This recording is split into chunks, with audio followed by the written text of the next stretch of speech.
I'm Adriana Vance, 28 years old, standing here in a designer gown that costs more than most luxury cars. My fingers are wrapped around a microphone poised to change everything.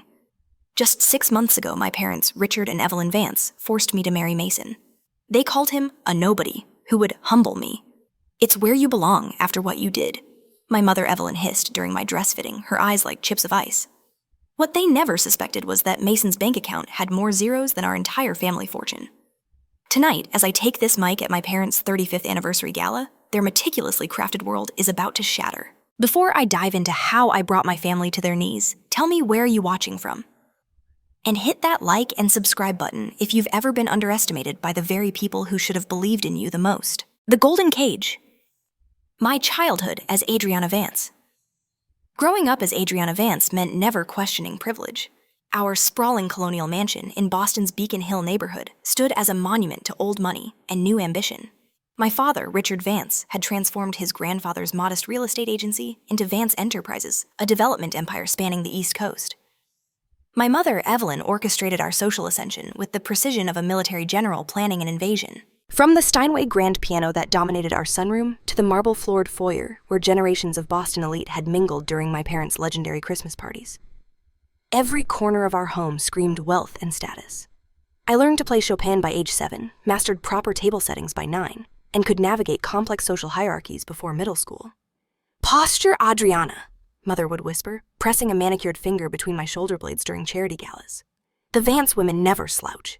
My closet bulged with custom-tailored designer pieces. My bathroom counter displayed French skincare products in neat rows, and my calendar overflowed with equestrian lessons, etiquette classes, and volunteer work that conveniently photographed well for the society pages. My younger sister Chloe, 5 years my junior, followed my path with eager determination. She watched my every move with wide-eyed admiration, collecting my cast-offs and mimicking my speech patterns. "Teach me how to do that makeup," she'd beg, perched on my bathroom counter. "Mom says I'll never have your natural elegance, but I can try." That casual cruelty typified our mother complimenting me while undermining Chloe, then reversing the dynamic the next day. We were competitors more than sisters, though beneath our designer armor, we shared the battlefield wounds of being Evelyn Vance's daughters. Mother's best friend, Brenda Evans, served as her lieutenant. A sharp-eyed socialite whose family shipping fortune bought her the freedom to police others' behavior. Brenda hovered around me at events, noting my drink choices and conversation partners for later reports to my mother. "Adriana, darling," she'd purr, appearing at my elbow during fundraisers. "That young man you were speaking with, his family, owns those discount furniture stores, don't they? How diverse your interests are becoming." The unforgivable sin. My foray into independence. Until age 26, I performed flawlessly. Princeton undergraduate, Wharton MBA, and a prime position at father's company awaited me.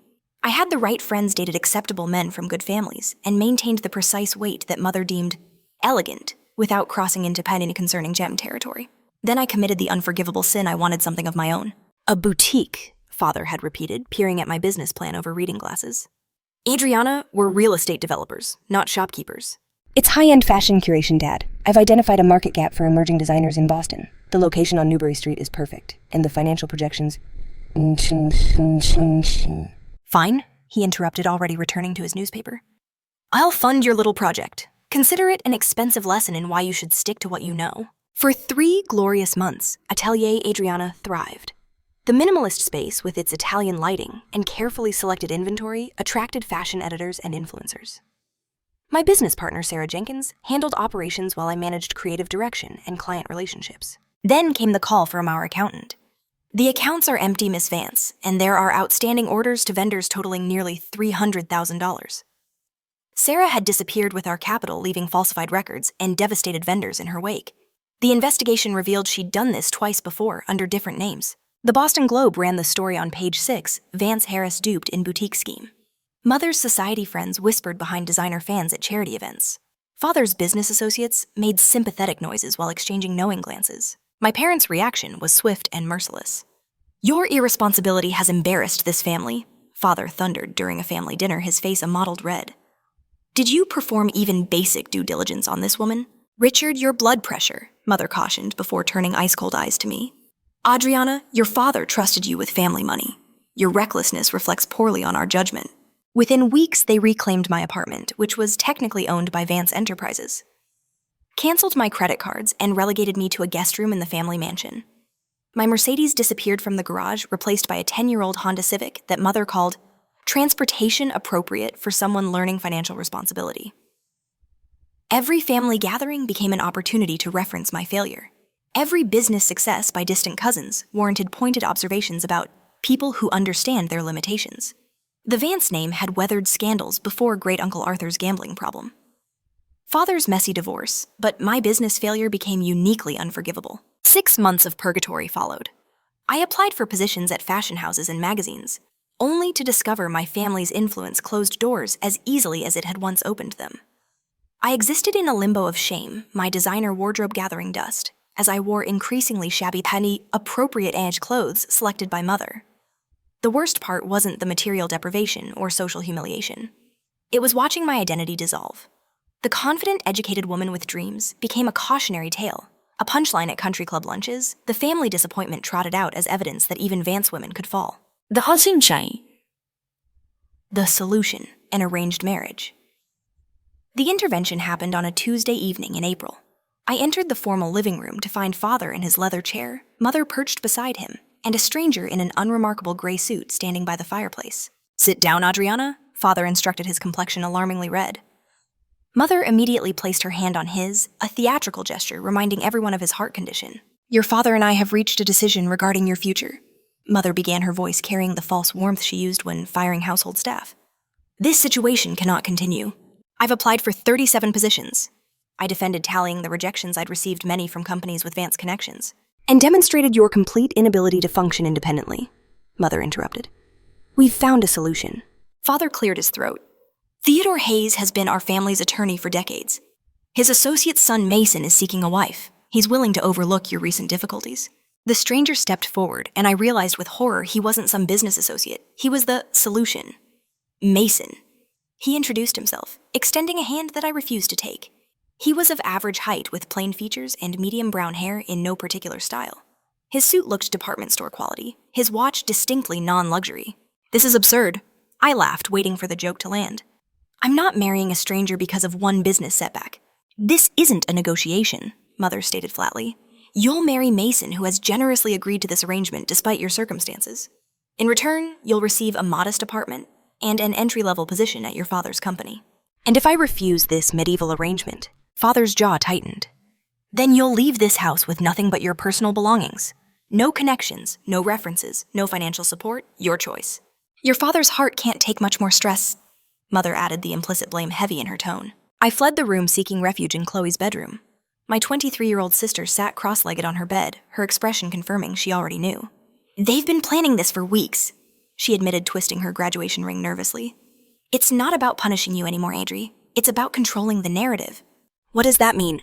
"If you marry this guy and take a humble position, they can tell everyone it's a redemption story. The wild daughter who learned her lesson and embraced responsibility by marrying some random lawyer's son. Who even is this person?" Chloe shrugged. "Some financial consultant at a small firm. Dad's lawyer says he's steady and responsible. Mom likes that he's forgettable, he won't outshine their perfect family image, but he's respectable enough." A glimmer of hope. A crushing realization 3 days later, I met Mason for an arranged dinner at a mid-tier restaurant. He arrived in a Honda Civic similar to my downgraded vehicle, wearing the same unremarkable suit from our first encounter. His apartment, which he insisted on showing me after dinner, occupied the 3rd floor of a converted brownstone in a gentrifying neighborhood. It had functional furniture, minimal decoration, and a small collection of classic novels on a standard bookshelf. Nothing suggested passion, ambition, or even basic personality. "I understand this isn't ideal," he said, watching me catalog his ordinary life. "But I think we could build something functional." "Functional," I repeated. "That's your pitch for an arranged marriage. Not even a pretense of romance or compatibility." He shrugged, unperturbed by my hostility. "Would you prefer I lie? We're both entering this arrangement for practical reasons." "What exactly are your practical reasons for marrying a stranger?" I demanded. Before he could answer, his phone buzzed. "Excuse me," he said, stepping into what appeared to be a home office and closing the door. His muffled voice sounded different, more authoritative, as he conducted what seemed like a business call. In desperation, I arranged a secret meeting with David Miller, my ex-boyfriend from business school. We'd dated for 2 years before amicably parting when he took a position in Chicago. He had returned to Boston 6 months earlier, reaching out several times before and after my business collapse. We met at a quiet bar, far from my parents' social circles. David looked as polished as ever in his custom suit, Rolex glinting as he stirred his Manhattan. "This arranged marriage is insane, Audrey," he agreed after I explained my situation. "Your parents can't seriously expect you to go through with it. They've given me no choice. They're using Dad's heart condition as emotional blackmail."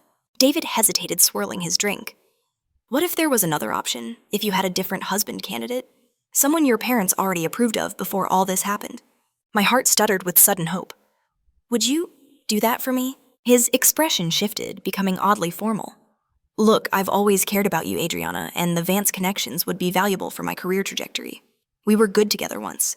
Maybe this situation is an opportunity for both of us." The calculated assessment in his eyes told me everything. Not, "I love you," but "the Vance connections would be valuable." Not, "I want to save you," but "this situation is an opportunity." I left David at the bar and walked 6 blocks in designer heels that pinched with each step. The realization crystallized my value had always been my family name, my connections, my status. Without those, even former lovers saw me as damaged goods potentially worth acquiring at a discount. The wedding. A humiliating spectacle. The final blow came during my wedding dress fitting. Mother had selected an appropriately subdued ivory sheath, nothing too princess-like or attention-grabbing. "The Parker boy is making a sacrifice accepting you with your history," she remarked, instructing the seamstress to take in the waist.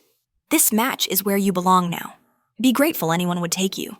I caught my reflection in the 3-way mirror, a trapped woman in a sensible dress about to enter a sensible marriage, fading into appropriate insignificance. My wedding day dawned with picture-perfect weather that felt like a cosmic joke. Mother had orchestrated a tastefully modest ceremony in our estate garden, significantly scaled down from the society extravaganza she'd once planned for me. "Nothing too ostentatious given the circumstances," she told the wedding planner within my hearing. "We're focusing on family values and new beginnings." I moved through the morning in a detached haze. The makeup artist concealed my sleepless eyes. The hairstylist arranged my dark hair in a conservative updo. The ivory sheath hung on my frame, its simplicity emphasizing how far I'd fallen from the couture-wearing socialite I'd once been. "You look appropriate," Mother assessed, adjusting my pearl necklace, her idea of suitable jewelry for my diminished status. "Remember to smile for the photographs. Everyone knows this isn't the wedding we planned, but appearances matter." Father walked me down the aisle with a firm grip on my arm that felt more restraining than supportive. 50 guests, trimmed from the original 300, watched my procession with expressions ranging from pity to barely concealed schadenfreude. Brenda Evans dabbed theatrical tears while whispering to her seatmate. My Princeton roommate Sophia declined her invitation, citing a scheduling conflict that didn't prevent her from posting tropical vacation photos that same weekend. Even our family pastor's homily included thinly veiled references to humility and accepting one's station. Mason waited at the altar, looking surprisingly composed in a suit only marginally better than his everyday attire. When I reached him, he squeezed my hand gently, the first genuine human contact I'd felt in months. "Just breathe," he whispered, his calm presence momentarily anchoring me in the surreal scene. The reception passed in a blur of condescending well-wishes and backhanded compliments. "Marriage will mature you," announced Mother's cousin Margaret, patting my cheek. "Some women simply aren't meant for business. The Parker boy seems steady," offered Father's golf partner William, emphasizing the word, as one might describe a reliable but unexciting dishwasher. I noticed Mason's guests, then only 5 people who clustered together at their assigned table. Unlike our society friends in designer outfits and family heirlooms, they wore simple but quality clothing and observed the proceedings with curious, intelligent eyes.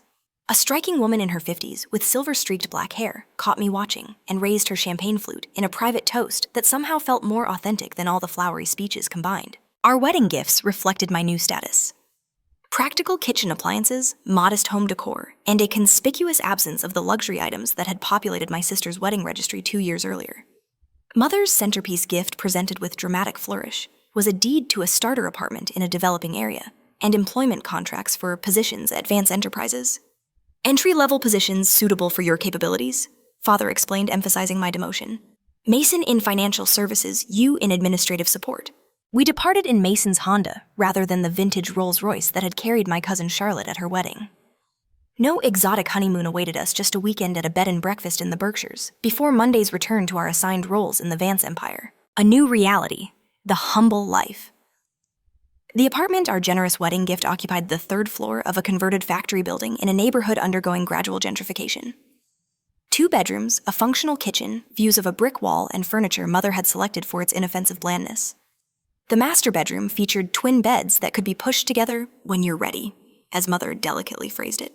"Home sweet home," Mason commented without irony, setting down our luggage in the living room. "This isn't a home," I retorted, surveying the beige wasteland. "It's a holding cell." The next morning, I faced my new reality, learning to operate a coffee maker. I never kneaded before figuring out which cleaning products addressed which surfaces, discovering that groceries didn't magically appear in refrigerators. Mason observed my domestic floundering with surprising patience.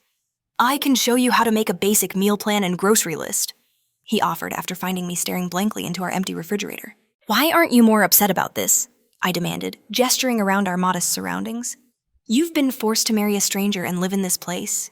"I've lived with less," he replied simply, "and nobody forced me. I agreed to this arrangement." That mysterious statement hung between us. We established an awkward coexistence. Mason left early each morning for his financial consultant position, returning in the evenings to find me struggling with my administrative role at Vance Enterprises, a job involving coffee fetching and filing that any high school graduate could perform. "Your reports need to be filed by client name, not date," my supervisor Jennifer instructed with barely concealed satisfaction at directing a Vance. "Your father expects all employees to follow standard procedures." Weekends developed their own rhythm. Mason often disappeared for business meetings that seemed excessive for his supposedly junior position. He maintained a locked home office where he took private calls in a voice that carried more authority than his supposed role warranted. My curiosity grew alongside my suspicion. Why would this unassuming man agree to marry a disgraced socialite? What happened during those weekend meetings? Why did he sometimes receive packages that he immediately secured in his office? Cracks in the facade. Unveiling the truth. 1 month into our arrangement, Chloe visited unexpectedly, bringing housewarming wine and genuine sisterly concern. "This place isn't actually terrible," she assessed, exploring our apartment with interest, rather than Mother's barely concealed disgust during her obligatory visit. "It has character. It has popcorn ceilings and plumbing issues," I corrected, pouring generous glasses of Cabernet. "Mason seems nice," she ventured cautiously. "Not at all what I expected." "What did you expect?" "Someone desperate or weird. He's neither." She hesitated. "He actually reminds me of Dad, before all the success. Focused, observant, quietly confident." That evening, Mason returned with takeout from an excellent Thai restaurant that shouldn't have fit our budget. When I questioned the expense, he shrugged it off. "Life's too short for bad pad Thai." The three of us assembled a bookshelf together, a project that revealed Mason's methodical nature and unexpected humor. When the shelf collapsed due to my misaligned screws, his deadpan, I believe that's what structural engineers call an epic fail, startled a genuine laugh from me, my first in months. After Chloe left, Mason and I shared a moment of unexpected companionship over fortune cookies and coffee. "Thank you for being kind to my sister," I said, surprising myself with the sincerity. "She's caught in the middle of all this." "Chloe sees you more clearly than your parents do," he replied, breaking his cookie. "She values your strength." What strength I'm living in an arranged marriage in an apartment my mother furnished with reject items from our summer house. Mason studied me with unexpected intensity. "The strength it takes to survive when everything you identified with is stripped away. Many people would have broken." Something shifted between us that night. Not romance, but perhaps the beginning of respect. I still slept in my separate twin bed. Still wondered about his mysterious phone calls, still resented my circumstances, but I began to see Mason as a person rather than a punishment. The billionaire revealed. 6 months into our arrangement. Turned marriage, I awoke at midnight to find Mason's side of the room empty. This wasn't unusual. His mysterious work calls often pulled him from bed. But tonight, fatigue from a particularly humiliating day at Vance Enterprises overrode my usual respect for his privacy. I followed the muted sound of his voice to his home office, expecting to find the door locked as always. Tonight, however, the knob turned under my hand. The room I entered bore no resemblance to the modest apartment surrounding it. 3 large monitors displayed complex financial data. A Bloomberg terminal equipment costing tens of thousands of dollars occupied one corner. The bookshelf held economics and finance volumes far beyond entry-level knowledge. And there was Mason speaking confidently into a headset while manipulating figures on one screen. "The Singapore acquisition needs to close before market opens. Have legal prepare the final documents for my signature. Wilson can handle the press statement standard language about strategic expansion and synergies." He turned, noticing me frozen in the doorway, and smoothly concluded his call. "I'll address the remaining items tomorrow. Good night." For a long moment, we stared at each other, me in my faded pajamas. Him in a crisp dress shirt and tailored slacks that definitely weren't from the department store. "You're not a junior financial consultant," I stated flatly. "No," he agreed, removing his headset. "I'm not." "Then who exactly did I marry?" Mason gestured to the chair opposite his desk. As I sat, he opened a drawer and removed a business magazine dated 2 years earlier. He placed it before me. Open to a feature article titled, "The Invisible Billionaire Horizon Investments, Mysterious CEO." The article detailed Horizon Investments, a multi-billion-dollar private equity firm known for strategic acquisitions and technological innovation. Its CEO, notorious for avoiding photographs and public appearances, had built the company from nothing into a global powerhouse within a decade. "Your MP?" I whispered, recognizing the initials attributed to Horizon's elusive leader. "Mason Parker, CEO and founder of Horizon Investments," he confirmed. "Current net worth approximately $42 billion. My mind raced through fragmented business news I'd dismissed over the years. Rumors about the reclusive billionaire whose investment strategies outperformed even the most established firms.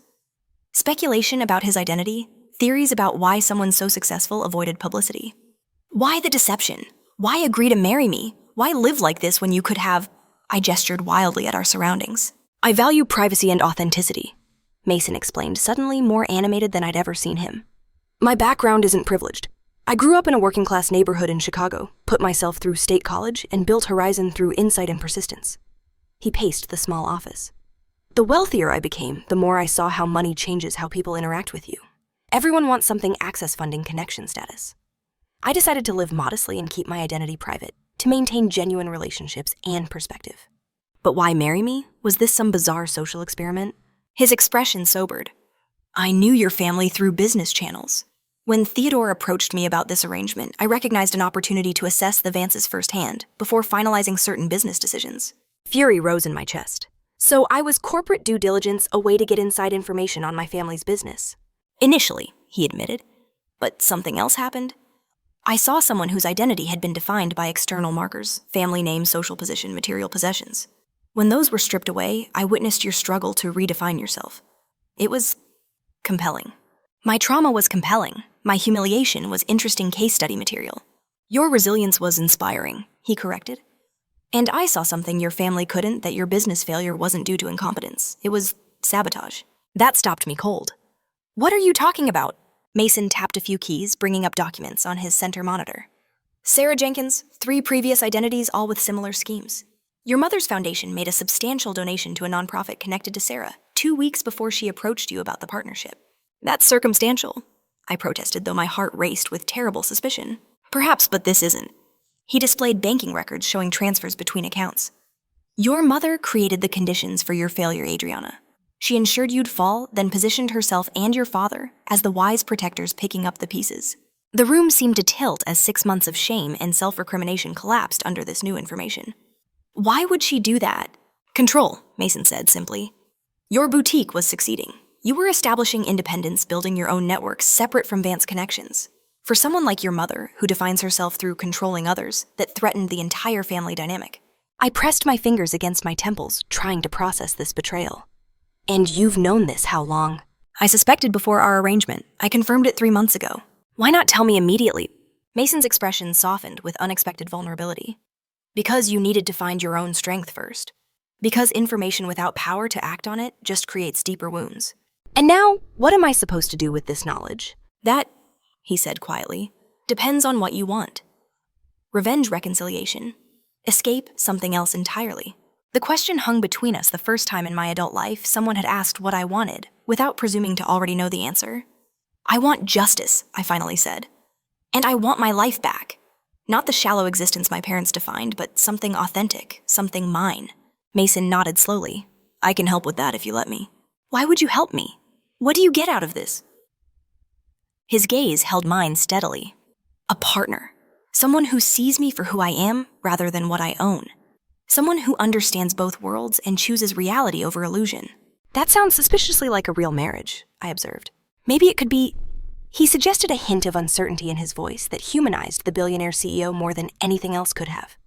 "We could start over. No arrangements, no deceptions, no expectations except honesty."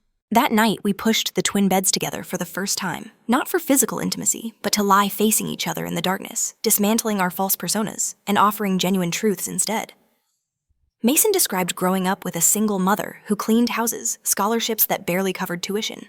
The algorithm he developed in his dorm room that eventually became Horizon's foundation. I shared my childhood of conditional love, the suffocating expectations moments of rebellion swiftly punished, and the genuine passion for fashion and design that my parents had dismissed as frivolous. I never wanted their real estate empire, I confessed. I wanted to create something beautiful and functional that was entirely my own. You still can, Mason replied, and I can help you clear your name in the process. In the morning light, we faced each other no longer as arranged spouses, but as allies with a common purpose. Mason extended his hand formally, eyes twinkling with unexpected mischief. Partners, he asked. I took his hand, feeling something like hope unfurl for the first time in nearly a year. Partners. The master plan. Reclaiming my narrative. Our partnership began with education. Mason cleared his schedule for 2 weeks, transforming our modest living room into a financial war room. Whiteboards appeared on walls, dossiers replaced decorative books, and takeout containers from Boston's finest restaurants fueled our strategic sessions. The first step, Mason explained, is understanding exactly what happened with your boutique. Not your mother's version, not the media narrative, but the actual financial and legal facts. He introduced me to Grace Chen, the silver-haired woman from our wedding, as Horizon's chief strategic officer and Mason's mentor. She brought decades of corporate intelligence experience to our planning sessions. Your boutique's business model was actually quite sound, Grace noted, reviewing my original projections. Your inventory selection showed remarkable intuition for emerging designers who've since gained prominence. With proper backing, you'd have been profitable within 18 months. This validation professional and objective healed something I hadn't realized was still raw. My business hadn't failed because of my incompetence, but because of deliberate sabotage. Mason guided me through complex financial concepts, patiently explaining market dynamics and investment strategies. I absorbed everything, fueled by a determination to reclaim my narrative. You have excellent instincts, he observed after I correctly identified weaknesses in a sample business proposal. You just lacked technical knowledge and experience gaps anyone could fill with proper education. Grace's assignments built my confidence analyzing financial statements, identifying manipulation tactics, recognizing patterns in corporate communications. Each successfully completed task replaced a brick in the foundation of self-worth my parents had systematically dismantled. Our investigation into Sarah Jenkins revealed a professional con artist who specialized in targeting wealthy families.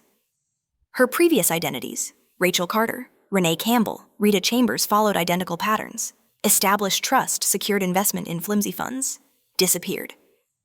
She never should have passed basic due diligence, Mason noted, displaying her multiple fraud convictions under various aliases. Someone deliberately concealed these red flags during your vetting process. That someone, we discovered, was Arthur Davies' father's closest business associate, and the man who had helpfully recommended Sarah for my boutique partnership. Arthur has been your father's fixer for decades, Grace explained. When Vance Enterprises needs problems solved discreetly, Arthur handles the details. Richard prefers not to know. Mason's team uncovered offshore accounts linking Arthur to both Sarah and suspicious transactions from my mother's personal foundation. Your mother funded the operation through her charity, Mason explained, displaying the money trail. Arthur identified and recruited Sarah, then ensured she passed her background checks. They created the perfect storm to ensure your business would fail spectacularly enough to justify your parents' intervention. Each revelation hardened my resolve. These weren't impulsive actions, but a calculated campaign to destroy my independence. Why go to such lengths? I wondered aloud during one strategy session. Why not simply refuse to fund my boutique? Because this accomplished multiple objectives, Grace explained. It publicly discredited your business judgment, created the perception that you needed protection, justified their controlling measures, and reinforced their narrative that Vance success comes only through the established family channels. Mason nodded. Control through humiliation is exceptionally effective. They ensured you would question your own capabilities so thoroughly that their solution marriage to a supposedly modest financial consultant would seem like merciful rescue rather than punishment. The perfect opportunity for revelation presented itself when Mother's assistant called with a command performance. Mr. and Mrs. Vance request your presence at their 35th anniversary celebration. Black tie, 7 o'clock, Four Seasons Ballroom. After ending the call, I turned to Mason with the first genuine smile in months. I believe we've just received our invitation to the perfect stage. Mason immediately began arranging strategic elements, discreetly inviting key Horizon executives and business journalists, securing digital access to the venue's audiovisual systems, and compiling evidence into a presentation that would be impossible to dismiss. Meanwhile, I focused on psychological preparation. With Grace's guidance, I practiced maintaining composure under pressure, delivering key messages clearly, and anticipating my parents' likely countermoves. They'll attempt to discredit you emotionally first, Grace warned during a simulation. They'll paint you as unstable, ungrateful, or delusional. You must remain absolutely factual and composed. Mason's friend James Chen, Horizon's security chief, trained me to recognize and counter manipulation tactics. Your mother will try interrupting to break your rhythm. Your father will likely employ his health as a shield. Anticipate these moves and prepare specific responses. While our professional preparation advanced rapidly, my personal transformation progressed more gradually. Mason suggested shopping for an appropriate gala outfit, offering his black card without restrictions. Buy whatever makes you feel powerful, he said simply. Instead of returning to my former designer boutiques, I visited a small atelier owned by Olivia Reed, a talented designer I'd befriended before my downfall, one of the few who hadn't abandoned me after the scandal. Adriana, Olivia exclaimed, embracing me warmly. I've been trying to reach you for months. Your mother's assistant always says you are unavailable. This revelation that Mother had actively blocked my remaining friendships added another layer to their isolation tactics. Olivia created a stunning gown in deep crimson, not the subdued palette Mother would expect with architectural lines that communicated strength rather than decorative femininity. This isn't just a dress, Olivia noted during the final fitting. It's armor. 2 weeks before this gala, Mason suggested I reconnect with Chloe, knowing I'd need at least one family ally in the room. Your sister has been watching you more closely than you realize, he observed. She visits your old boutique location monthly, as if paying respects. I invited Chloe for coffee at a neutral location away from parental surveillance. She arrived looking simultaneously polished in her Vance-approved wardrobe and exhausted beneath her perfect makeup. Mom's been impossible since you left, she confided. Without you to focus on all her controlling energy redirected to me. Last week, she replaced my entire wardrobe because my selections were becoming eccentric. Chloe, there's something you need to know about my business failure, I began carefully. Her expression stopped me. That it wasn't really your fault that Mom and Dad orchestrated it, I've suspected for months. My shock must have shown because she continued in a rushed whisper. I overheard Arthur and Dad arguing about payment to the Jenkins woman. Then I found old pictures of Sarah with different hair and names in Mother's foundation files when I was helping organize their charity gala. Why didn't you tell me? Her eyes filled with tears. By the time I put it together, you were already married and gone. Mother monitors my calls and visits. I've been waiting for a chance to talk to you alone. We spent hours strategizing her role in our plan, not as an active participant, which would make her vulnerable to our parents' retaliation, but as a neutral witness positioned to observe everything. The night before the gala, Mason and I conducted our final preparation evidence, compiled presentations, loaded contingencies planned for every scenario. Are you absolutely certain you want to do this? Mason asked as we reviewed our timeline once more. Once set in motion, there's no going back. Your relationship with your parents may never recover. I considered his question, seriously weighing the comfort of continued submission against the cost of never reclaiming my truth. What relationship would I be preserving? I finally answered. One built on control and conditional love. That's not worth saving. I want relationships based on truth and mutual respect, even if that means having fewer of them. Mason nodded, then hesitated before reaching for my hand. Whatever happens tomorrow, I want you to know something.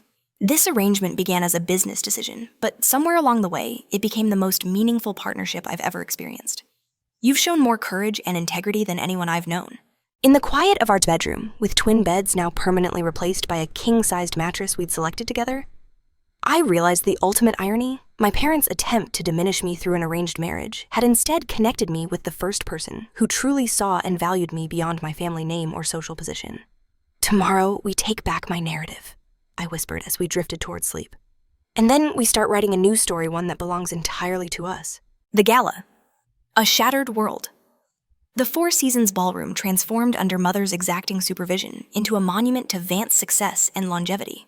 White orchids and crystal installations created an atmosphere of pristine luxury.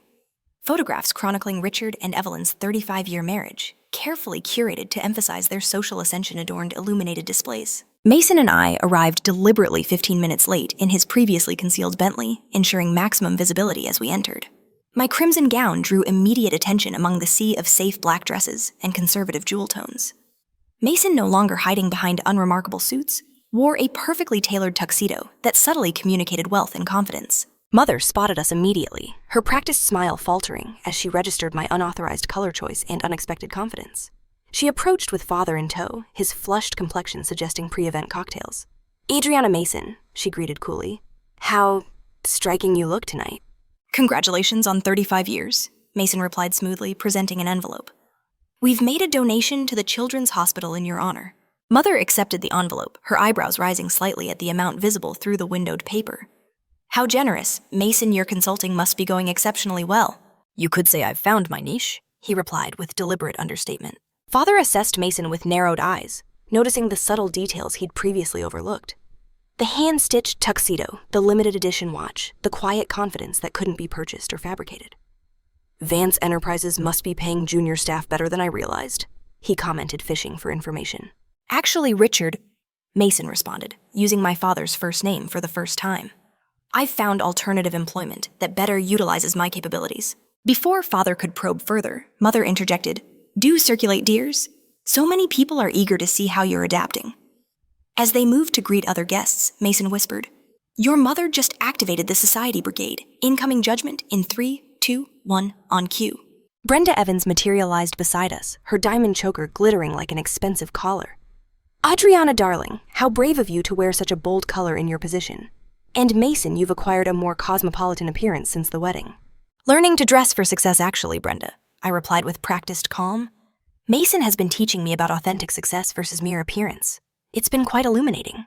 We navigated the room strategically, Mason introducing me to colleagues who were actually Horizon executives and board members. The reactions from my parents' circle shifted from condescension to confusion as these apparently influential figures treated me with marked respect. Adriana has remarkable insight into consumer behavior and market positioning, Mason told the bewildered chairman of Boston's largest bank. Her analysis recently guided one of our most successful acquisitions. Across the room, I spotted Sarah Jenkins, my embezzling former partner in animated conversation with Mother. Her presence clearly orchestrated to unsettle me, instead confirmed the coordination behind my downfall. I approached them directly, interrupting their conversation with deliberate poise. Sarah, what a surprise to see you here. She faltered, unprepared for my composure. Adriana, I heard you'd, step back from fashion temporarily. I replied, maintaining eye contact until she looked away. First, though, I've been deeply involved in investigating financial irregularities in the industry. Fascinating patterns emerge when you have the right data. Mother intervened swiftly. Sarah was just telling me about her new venture, such innovation. I'm sure she has extensive experience with new identities and ventures. I agreed pleasantly. Though proper background checks do complicate the process, don't they? Leaving them visibly unsettled, I rejoined Mason as he chatted with James, who gave an imperceptible nod, confirming our technical preparations were complete. Chloe found us moments later, elegant in navy blue, with subtle rebellion in her statement earrings. Everything is proceeding according to Mother's minute-by-minute schedule. Toasts begin in 20 minutes, starting with Father's business partner, Arthur. Perfect timing, Mason murmured, guiding us toward a quiet corner where Grace and Olivia waited with final confirmations. All evidence files loaded and ready, Grace reported.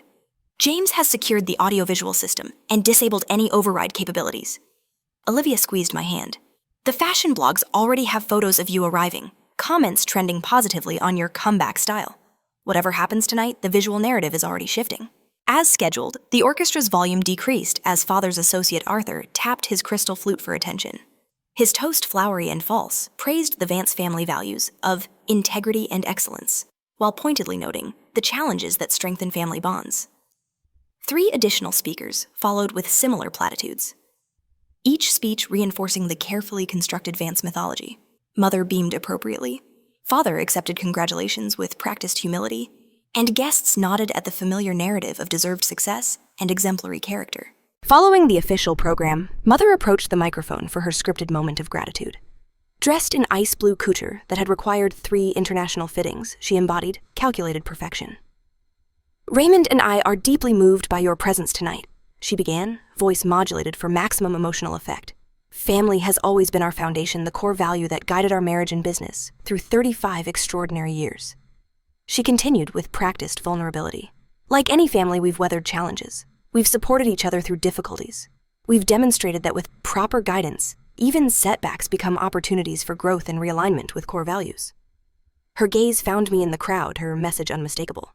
My setback had been appropriately managed through their intervention. And now, she concluded with theatrical warmth, we invite our daughter Adriana to offer a few words. Despite recent difficulties, family remains family. The spotlight found me as scattered applause acknowledged Mother's magnanimous inclusion of her fallen daughter. With Mason's reassuring presence beside me, I approached the stage with measured confidence. Taking the microphone, I surveyed the assembled crowd, the society friends who had abandoned me, the business associates who had blocked my employment opportunities, the family members who had accepted my parents' narrative without question. Thank you, Mother, for this opportunity to address everyone on your special night. I began with practiced calm. Tonight, we celebrate a 35-year partnership between Richard and Evelyn Vance. A partnership that, as we've heard repeatedly tonight, is built on family values, integrity, and unwavering support. Mother nodded approvingly from her seat, anticipating the beautiful brief congratulations she had scripted for me. These values were impressed upon me throughout my childhood, I continued. Integrity above all. Family supporting family. The Vance name representing excellence and ethical conduct. I paused, allowing anticipation to build before shifting direction. Which is why I found it so educational to discover what happens when those values conflict with the desire for control. Mother's smile froze. Father straightened in his chair. 1 year ago, I opened a boutique featuring emerging designers. The business model was sound, the location ideal, and initial reception enthusiastic. Then my business partner, Sarah Jenkins, emptied our accounts and disappeared with our capital. Murmurs rippled through the crowd as I gestured toward Sarah, who edged toward the exit, only to find James Chen casually blocking her path. What I didn't know then, what I've only recently discovered, is that Sarah Jenkins was not a random fraudster who targeted me.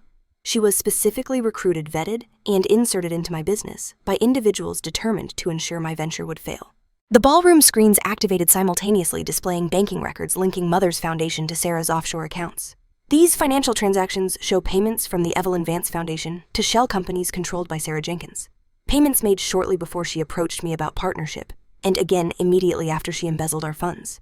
Gasps and whispers intensified as I advanced through meticulously organized evidence emails between Arthur and Sarah discussing the Vance daughter situation. Mother's instructions regarding the timing of the embezzlement, Father's knowledge of the plan to teach Adriana necessary lessons about independence. This orchestrated business failure served multiple purposes. I explained maintaining the professional tone Mason and Grace had helped me perfect. It discredited my judgment, justified unprecedented control over my personal and professional choices, and culminated in an arranged marriage designed to remove me from public view while maintaining family appearances. Mother stood abruptly. This is preposterous. Adriana has clearly been manipulated by... By whom, Mother? I interrupted calmly. By my husband, the supposedly modest financial consultant you selected precisely because he seemed controllable and grateful for Vance connections. I gestured toward Mason, who approached the stage with characteristic composure.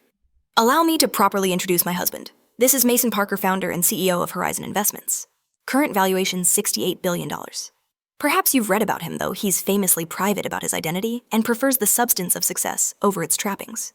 The screen shifted to display news articles about Horizon's founder investment performance metrics that outpaced even the most established firms and Mason's estimated personal net worth, significantly exceeding the Vance family fortune. The stunned silence that followed was broken by Brenda Evans's audible, "Good God, from the front table. Mason agreed to our arranged marriage for his own reasons, I continued. Reasons that evolved from strategic business intelligence to something neither of us anticipated: authentic partnership based on mutual respect and shared values. The actual family values my parents espoused but failed to practice." Father rose, his face alarmingly red. This public display is unconscionable. My heart condition is. Being monitored by 2 cardiologists on Horizon's board who are present tonight, Mason interjected smoothly, joining me at the microphone. Your health concerns are noted and addressed, Richard, though they seem remarkably situational in their appearance. Mother attempted to reach the stage, but the presentation continued relentlessly. Evidence of Arthur's coordination with Sarah, documentation of my parents' systematic isolation tactics, communications, revealing their orchestration of my social and professional rejection. The Vance reputation for business excellence remains well-deserved, I acknowledged. My parents built an extraordinary company through vision and persistence. What remains in question is the character that accompanied that success, the willingness to destroy their daughter's reputation and confidence to maintain control. The final slides displayed my original boutique business plan alongside professional assessments from top retail consultants confirming its viability, market potential, and sound financial modeling. I stand before you not seeking sympathy or revenge, but simply reclaiming my narrative. My business didn't fail because of my incompetence. It failed because my independence threatened a family dynamic built on control, rather than support. As I concluded, Mason's executives strategically engaged key business leaders throughout the room. Fashion journalists discreetly recorded statements from Sarah, who, facing potential fraud charges, began implicating Arthur in exchange for potential immunity. Mother finally reached the stage, her carefully maintained composure cracking. How dare you hijack our anniversary celebration for this performance, after everything we've done for you? The sacrifices. And some chai. The only sacrifice was my autonomy, I interrupted quietly. And it wasn't given Mother. It was taken through deliberate manipulation and orchestrated humiliation. Father joined her breathing heavily, but without the theatrical clutching of his chest that typically accompanied family confrontations. This relationship can be repaired, Adriana, but not without significant atonement on your part. This public spectacle is simply truth supported by evidence, Mason interjected. A concept that should resonate with a family that claims to value integrity above all. As security discreetly removed a now hysterical Sarah from the premises. Business leaders and society figures alike processed the undeniable evidence presented. The Vance mythology of perfect family unity had crumbled, replaced by documented manipulation that couldn't be dismissed as a daughter's emotional allegations. Chloe approached the stage positioning herself deliberately beside me rather than our parents. This visual statement, the younger Vance daughter, aligning with the truth rather than family fiction, delivered the final blow to Mother's carefully constructed narrative. The dynasty built on appearance over substance faced its reckoning not through scandal headlines or whispered rumors, but through methodical exposure of its own documented actions. As Mason and I departed the ballroom, leaving behind the debris of a shattered family mythology, he leaned close to whisper, "This isn't the end. It's the beginning of something authentic." For the first time in my adult life, I faced an unscripted future and found myself utterly unafraid. A new chapter building an authentic life. The Sunday following the gala, Boston society pages struggled to diplomatically cover what was already being called the Vance revelation. Headlines ranged from the tactful 35th anniversary gala takes unexpected turn to the more direct Vance family business practices questioned after heiress's presentation. Mason monitored the coverage with professional detachment, sorting reports into categories for our legal team's review. The narrative is splitting along predictable lines, he observed over breakfast in our modest apartment, our last day before moving to his actual residence. Older establishment figures are attempting damage control for your parents, while business publications are focusing on the documented evidence. I nodded, scanning industry newsletters that had already picked up the story of Sarah's fraud scheme and my parents' involvement. Fashion blogs are treating it as redemption, the unfairly maligned designer vindicated. Mother must be apoplectic about losing control of the narrative. The most immediate aftermath was professional. Father's company faced multiple inquiries from regulatory bodies regarding Arthur's documented activities. 3 board members requested emergency meetings to discuss succession planning, corporate code for leadership replacement. Mother's carefully cultivated social standing suffered immediate damage with 2 charity boards requesting her temporary step back while addressing family matters. My phone vibrated with a text from Chloe. Parents in crisis mode, Dad actually yelling. Mom broke her favorite vase. Can we meet, need escape plan? Mason and I met her at a quiet cafe far from Vance territory. My sister arrived looking simultaneously terrified and exhilarated. "The house is unbearable," she reported. Mother cycling between icy fury and tactical sobbing. Father's locked himself in his study with the family attorneys. Brenda Evans sent a message postponing their summer plans, which Mother interpreted as total abandonment. "Are you safe there?" I asked, concerned about her bearing the brunt of their displaced rage. "Physically, yes. Emotionally," she shrugged. "They're too focused on damage control to bother with me, though." Mother delivered a 20-minute monologue about familial betrayal when I declined to call you delusional on the record.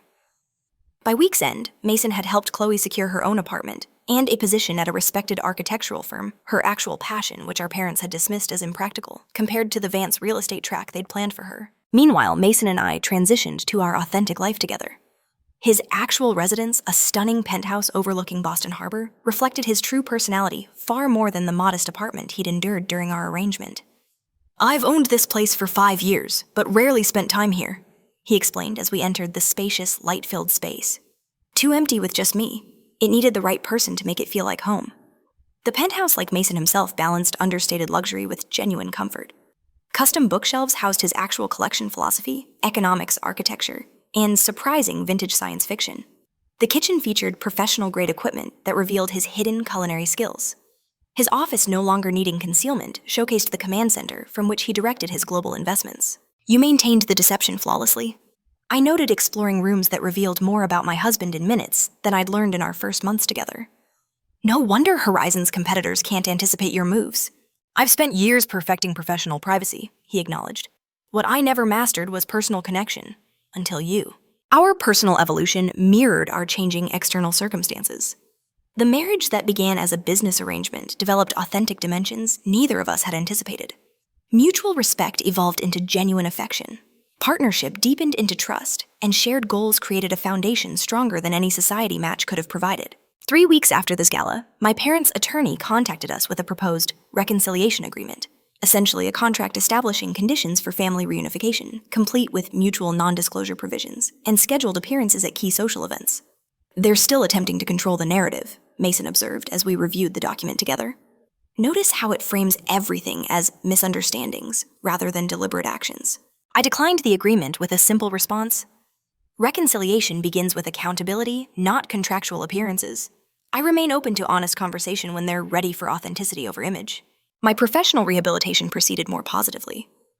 With Mason's strategic guidance and Grace's mentorship, I developed a business plan for a revised boutique concept, one built on sustainable practices and emerging designer incubation. "Your original model was sound," Grace confirmed during our planning session. "With proper financial structure and experienced operational support, there's no reason this venture shouldn't succeed." Horizon provided initial funding as a proper business investment rather than family obligation. Mason insisted on standard due diligence and return expectations. Because you don't need charity or favors, your concept deserves legitimate backing. Olivia joined as creative director, bringing her design expertise and industry connections. We secured a location 3 blocks from my original boutique, a symbolic reclamation of territory I'd been forced to abandon. 4 months after the gala revelation, we held a small launch event for Authentic Atelier. Fashion editors, industry buyers, and selected clients attended with notable absences. My parents declined their invitations with formal regrets. Brenda Evans and her social circle conveniently had prior commitments. Their absence highlighted the most significant aftermath, the necessity of rebuilding life with chosen connections rather than obligatory ones. Some relationships couldn't survive truth-telling, and perhaps were never meant to. My twice-weekly therapy sessions helped process this reality. Dr. Harrington specialized in family trauma and identity reclamation, guiding me through grief for the family I thought I had and acceptance of the family that actually existed. "Your parents' capacity for relationship may always be conditional," she observed during one particularly difficult session. "That doesn't diminish your worth or right to authenticity." Our true beginning. 6 months after the revelation, Mason and I faced the question that had hovered unspoken: what did we want from our accidental marriage now that its original premise had evaporated? Over dinner at our now favorite neighborhood restaurant, a place we discovered during our modest life that we continued patronizing, despite having access to Boston's most exclusive establishments, Mason proposed a solution. "I've been thinking about our unusual beginning," he said, reaching for my hand across the table. "We started with contracts and arrangements rather than choice and emotion. What if we reset completely?" From his pocket, he produced not an ostentatious diamond, but a simple band of meteorite and gold. This marriage began as a business decision that evolved into something authentic and unexpected. "I'd like to choose it properly this time. Choose you not for appearances or advantages, but because you've become essential to my life." 2 months later, we held a private ceremony on the rooftop garden of our penthouse. 20 guests, true friends, and chosen family witnessed our exchange of vows that acknowledged our unconventional beginning and committed to our chosen future. Chloe stood beside me, flourishing in her new independence and genuine passion for sustainable architecture. Olivia adjusted my simple gown, her original design created specifically for this authentic celebration. Grace and James represented Mason's chosen family, the loyal colleagues who had known his true identity when the world saw only what he allowed them to see. My parents attended a tentative first step toward whatever relationship might be possible. Their presence came without conditions or expectations, their seating with regular guests rather than special family positioning. Mother approached during the reception, her carefully neutral expression masking whatever emotions churned beneath. The ceremony was tasteful. She offered the closest approximation to approval she could manage. "The dress suits you." "Thank you for coming," I replied simply. "It matters that you're here." Father maintained greater distance, though he approached Mason with what appeared to be genuine curiosity about Horizon's sustainable investment initiatives, a conversation about actual business rather than appearances or control. 1 year after the gala revelation that transformed our lives, Mason and I created our own anniversary tradition, a quiet dinner where we exchanged private truths rather than public performances. "I never expected happiness from our arrangement," I admitted, sharing vulnerabilities still difficult to voice. "At best, I hoped for tolerable coexistence. Finding genuine partnership seemed impossible." "I planned for a strategic alliance and temporary inconvenience," Mason confessed. "I never anticipated needing someone or allowing myself to be truly known." The modest apartment where we began our strange journey became Chloe's first independent home, our wedding gift to her, a space where she could define herself beyond Vance's expectations. Authentic Atelier flourished, expanding to include a designer incubator program supporting emerging talent with both financial backing and business education. My relationship with my parents evolved into something neither wholly estranged nor falsely reconciled, a careful navigation of boundaries and limited engagement based on their capacity for authentic connection rather than controlled performance. Most significantly, the woman who entered an arranged marriage believing herself fundamentally flawed and deserving of punishment discovered a different truth, that authentic strength comes not from perfect performance, but from honest self-knowledge and the courage to live truthfully. The parents who arranged my marriage to humble me inadvertently connected me with the person who most clearly saw my value. The man they chose to diminish me instead became my strongest advocate and partner. The humble circumstances meant to teach me my place instead taught me that genuine worth transcends external markers of success. Perhaps that's the ultimate lesson worth sharing. Sometimes the very circumstances designed to break us become the foundation for rebuilding something authentic and unbreakable. Have you ever discovered strength in what initially seemed like your lowest moment? Has someone else's attempt to control you eventually led to unexpected freedom? Share your story in the comments below. And if this tale of finding authenticity resonated with you, please hit that like button and subscribe for more stories about transformation and resilience. Thank you for joining me on this journey. May you find the courage to claim your own authentic narrative, whatever unexpected forms it might take.